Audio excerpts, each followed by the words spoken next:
Selamat malam, Ibu Bapak, Saudara yang dikasihi Tuhan.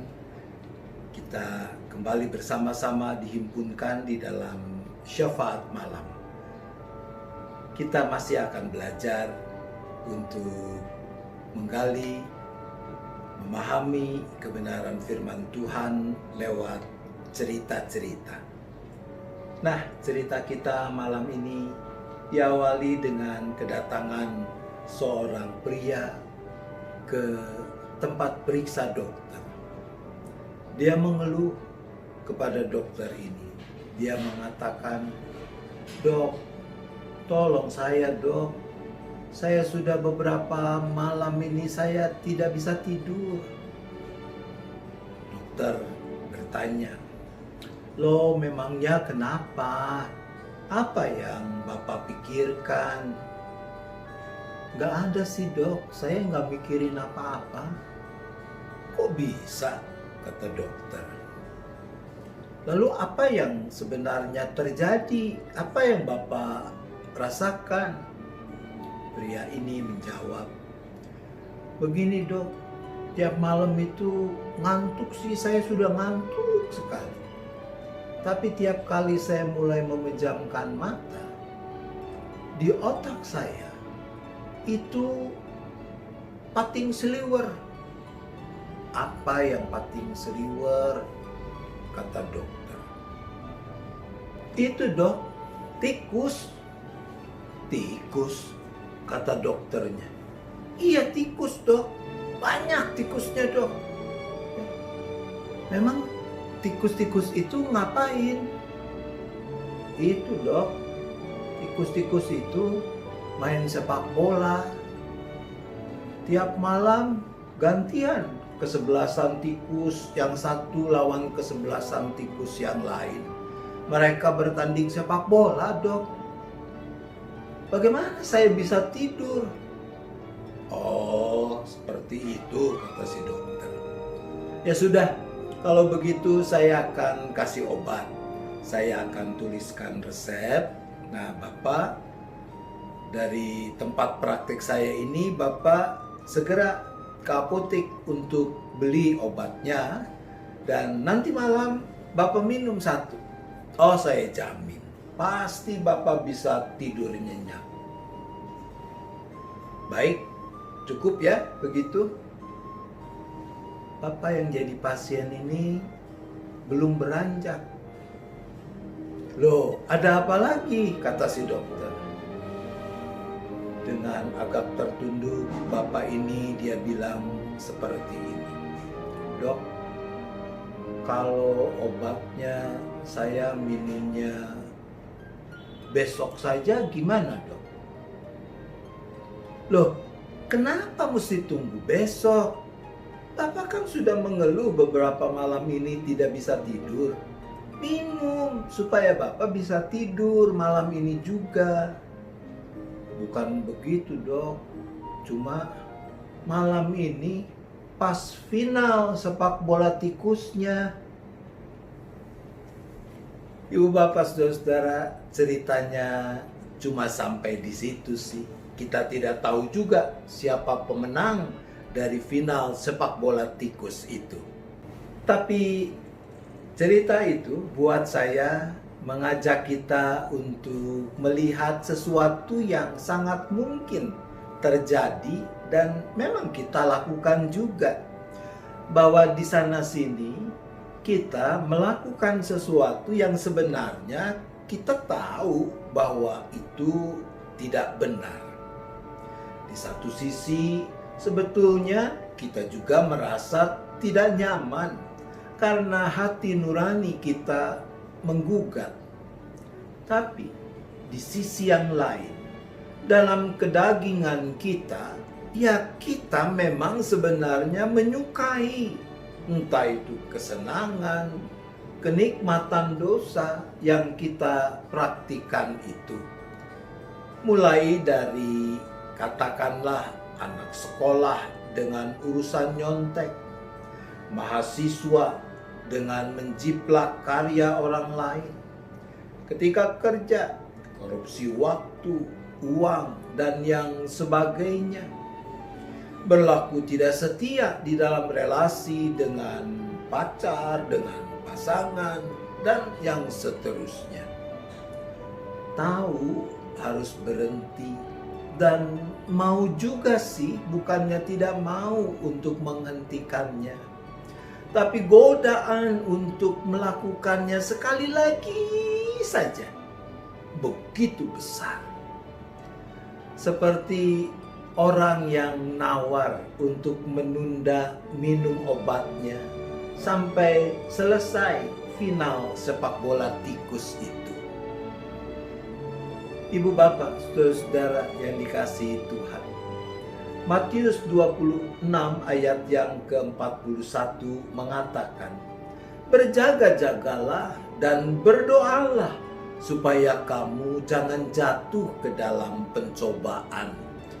Roh memang penurut, tetapi daging lemah." Itulah keadaan kita.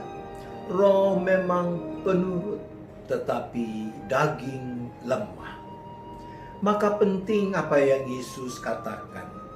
Istilah berjaga-jaga menunjuk pada orang yang menguasai sepenuhnya kesadarannya.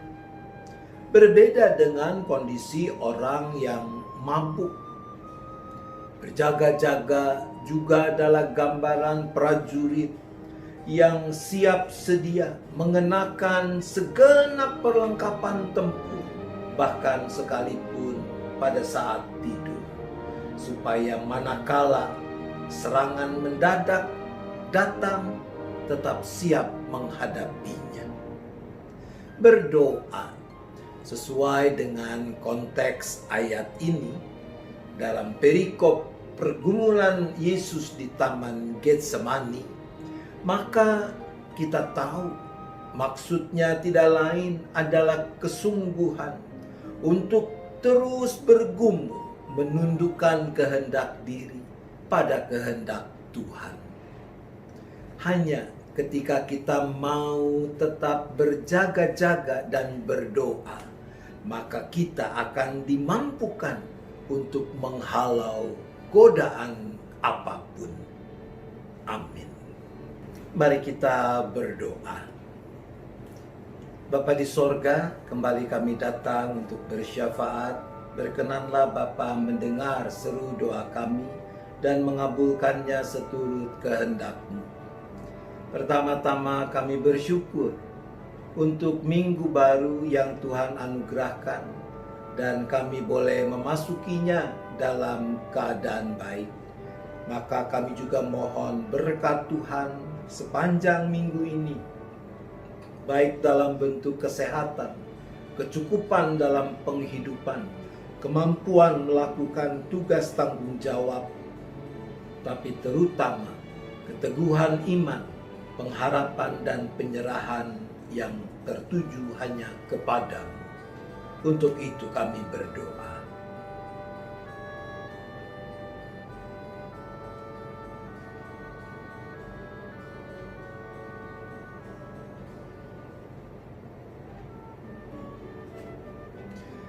Ya Bapa, kami teringat pada saudara-saudara kami yang masih ada di dalam keadaan duka cita.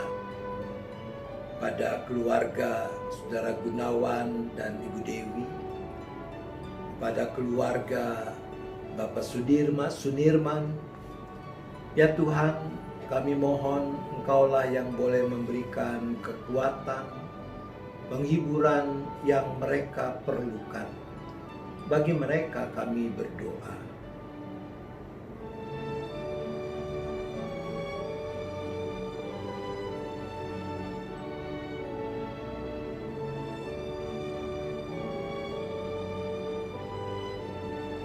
Bapa, kami juga tetap berdoa mendukung saudara-saudara kami yang masih bergumul dengan sakit penyakit dan kelemahan tubuh mereka. Dan secara khusus kami mau mendoakan Saudara Martin Panggabean dengan kondisi kesehatan yang menjadi pergumulannya pada saat ini.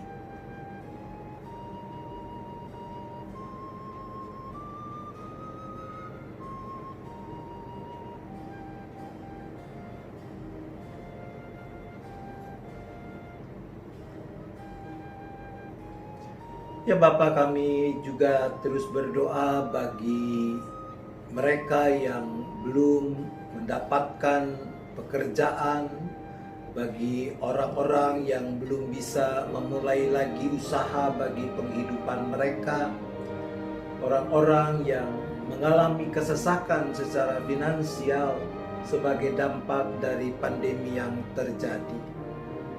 Buat mereka kami berdoa.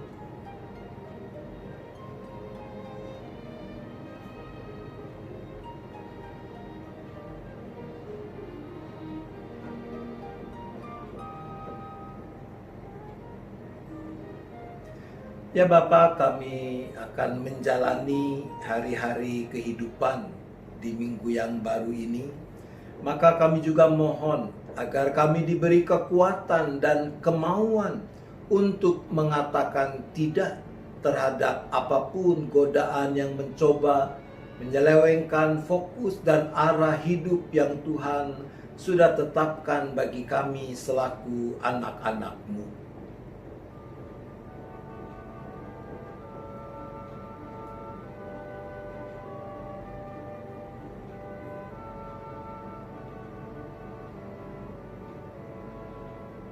Ya Bapa, kami akan beristirahat, maka kami serahkan lagi seluruh keberadaan kami, seisi keluarga kami ke dalam tangan pengasihan Tuhan. Biarlah kami boleh beristirahat dengan cukup sepanjang malam ini, dan pagi esok bangun dengan keadaan yang baik, dengan penuh sukacita, dengan penuh semangat untuk dapat terus memuliakan nama Tuhan. Terima kasih Bapa, kami berdoa hanya di dalam nama Tuhan Yesus Kristus. Amin. Selamat malam Ibu Bapak Saudara-saudara, selamat beristirahat. Tuhan tetap beserta kita.